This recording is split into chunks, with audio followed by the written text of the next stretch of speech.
জি ভাই। দাবিটা কি? আমাদের দাবি এখানে হচ্ছে যে আমার তিনি আমাদের মানে যে কোনো ভাবে সব দিকে দিয়ে একজন এক প্রথমত তিনি একজন মানসিক রোগী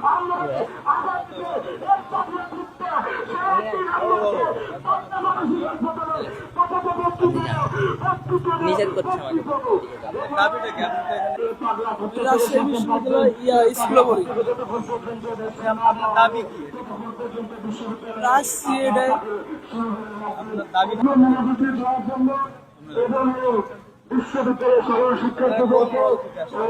দল থেকে আসছেন? হ্যাঁ, কোন জায়গা থেকে আসছেন? বিশ্ববিদ্যালয় কলেজ থেকে।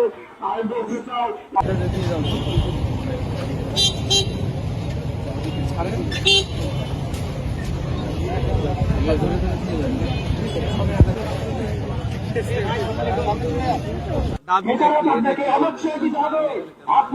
আমরা রাজশাহী বিশ্ববিদ্যালয়ের সাধারণ ছাত্রদের পক্ষ থেকে জানাতে চাই যে একজন নির্বাচিত জিএস সে মানসিকভাবে বিকারগ্রস্ত এবং এই বিশ্ববিদ্যালয়ে একটি স্থিতিশীল পরিস্থিতি সৃষ্টি করার জন্য আমরা বিশ্ববিদ্যালয় প্রশাসনের কাছে দাবি জানাতে চাই যে তাকে যেন মানসিক ডাক্তার দেখানো হয় এবং তাকে সুচিকিৎসার ব্যবস্থা করানো হয়। আমি মেহেদী হাসান, রাজশাহী বিশ্ববিদ্যালয় ছাত্র দলের 1 নম্বর ভাইস প্রেসিডেন্ট।